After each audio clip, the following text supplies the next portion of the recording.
કોસંબામાં બુટલેગરોના આતંક બાદ સુરતના વેલંજામાં પણ બુટલેગરોનો આતંક જોવા મળી રહ્યો છે.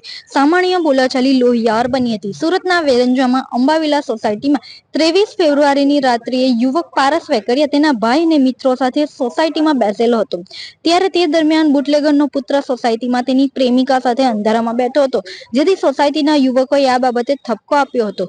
આરોપીએ તેના અન્ય સાગરીતોને બોલાવ્યા હતા, જ્યાં સામાન્ય બોલાચાલી બાદ ઝઘડો થતા જોતજોતામાં ઝઘડો લોહિયાર બન્યો હતો, જેમાં નિર્દોષ યુવક પારસની કરપીણ હત્યા કરવામાં આવી હતી. વેલંજા ગામમાં ધારા રેસીડેન્સીના ગેટની સામે અંબાવિલા સોસાયટી પાસે મોડી રાત્રે વરાછાની મહિલા બુટલેગરનો પુત્ર તેની પ્રેમિકા સાથે અંધારામાં બુલેટ ઉપર બેસેલો હતો. સ્થાનિકોએ તેને ત્યાંથી જવા કહેતા તેને ઝઘડો કર્યો હતો. આથી સ્થાનિકો પૈકી નિકુંજ ભૂદેવે તે બુટલેગરના પુત્રને તમાચા મારતા તે ત્યાંથી ચાલ્યો ગયો હતો. બાદમાં ત્યાં બુટલેગરના પુત્ર સાથે થયેલ ઝઘડા બાબતે જાણ ન હોય એવો રત્ન કલાકાર પારસ વેકરિયા પણ તેના મિત્રો સાથે બેઠો હતો. આ દરમિયાન ઘાતક હથિયારો સાથે બુટલેગરના પુત્ર સહિત 8 થી 10 જેટલા અસામાજિક તત્વો ટોળામાં ધસી આવ્યા હતા. તેમણે આ યુવકો ઉપર હુમલો કરતા 22 વર્ષના રત્ન કલાકાર પારસ પ્રતાપભાઈ વેકરિયા ઉપરાંત ગોપાલ કાસોટિયા, વિપુલ કાસોટિયા, રુદ્ર નાથાણી અને નીરુને છરી જેવા તીક્ષ્ણ હથિયાર વડે આડેધડ ઘા મારી ઈજા પહોંચાડી હતી. જેમાં ઈજાગ્રસ્ત પૈકી પારસ વેકરિયાને છાતી પર જીવલેણ ઘા ઝીંકાતા તેનું ઘટના સ્થળ પર જ મોત નીપજ્યું હતું. પારસ વરાછા રોડ માતાવાડીમાં હીરાના કારખાનામાં કામ કરતો હતો.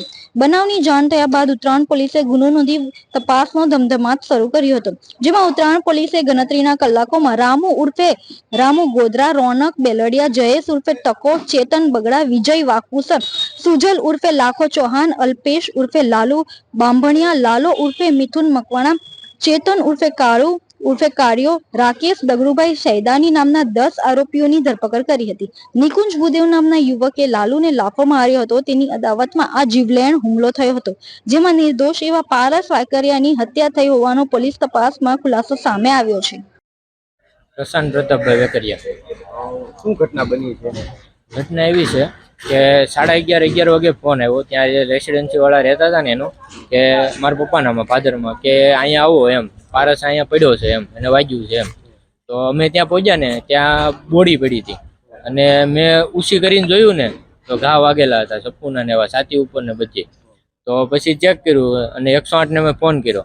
પછી ત્યાં ચેક કર્યું ને તો કાંઈ શ્વાસ હાલતો નહોતો, એટલે તરત મેં 108 ને ફોન નંબરમાં ફોન કર્યો. એટલે 108 વાળા આવ્યા અને પબ્લિકનું ટોળું ભેગું થઈ ગયું. પછી જાણ્યું કે શું છે બધું એમ. તો એમાં 4-5 જણા દોસ્તારો બધાને આવ્યા કે આ માથાકૂટ થઈ છે અને આને કઈ ખબર નહોતી ને આ ભાઈ ભાગવા ગયા ને ભગાણું નહીં અને ઘા વાગી ગયો. કેટલા ઘા? અને ઘા તો એક જ દેખાડે છે અત્યારે, અહીંયા હૃદય ઉપર જ સીધો. કોઈ અગાઉ કોઈ મગજમારી નહીં, અગાઉ એવી કાંઈ એની મગજમારી જ નહીં. તો કેટલા લોકો દ્વારા ચપ્પુના ઘા મારવામાં? જાણે જાણ મળી ને ત્યારે એમ કહે છે કે 7-8 જણા હતા અને આ લોકો 4-5 બેઠા હતા. એમાં આને અહીંયા સપૂન ઘા માર્યો, બીજા બધાને અલગ અલગ જગ્યાએ વાગ્યા. કેટલા જણાને વાગ્યા? ઈજામાં 3 જણા છે. હવે તમારી ફરિયાદ નોંધાઈ ગઈ છે? નોંધાઈ ગઈ. અમારી એ જ માંગ છે કે ઇન્સાફ મળવો જોઈએ આમાં, અને શું છે બધું જાણકારી મળવી જોઈએ, કોણ કરવા વાળો છે. પોલીસ દ્વારા શું કાર્યવાહી કરવામાં? પોલીસ વાળા અત્યારે બધી કાર્યવાહી થઈ ગઈ છે અને જે લોકોને અત્યારે જેને કર્યું છે એ બધા અત્યારે રિમાન્ડ ઉપર આવી ગયા છે અને પકડાઈ ગયા છે અને ઘણા ખરા બાકી છે. ગઈકાલે રાત્રે ઉત્તરાયણ પોલીસ સ્ટેશનમાં વેલેદા વિસ્તાર આવેલો છે, એમાં એક હત્યાનો બનાવ બનેલો છે. એમાં બીજા 3 લોકોને પણ ઈજા થયેલી છે. બનાવો બાબતે તપાસ કરતાં એવી હકીકત જણાવેલી છે કે જે ફરિયાદી પાર્ટી છે એમાંથી ગઈકાલે સાંજે એ લોકોને આરોપી જે રામુ ગોધર અને બીજા માણસો છે એમાંથી 2 જણ સાથે બોલાચાલી થયેલી અને એ બોલાચાલી અનુસંધાને આરોપી છે એ બીજા 10 માણસો લઈ અને વેલંજા ખાતે આવેલા અને જે ફરિયાદી છે એના ભાઈ અને બીજા એના મિત્રો છે એ લોકો બેસેલા હતા. ત્યાં આવી અને છરી અને બીજા હથિયાર વડે ઈજા કરેલી, જેમાં ફરિયાદીના ભાઈનું મોત નીપજેલું છે.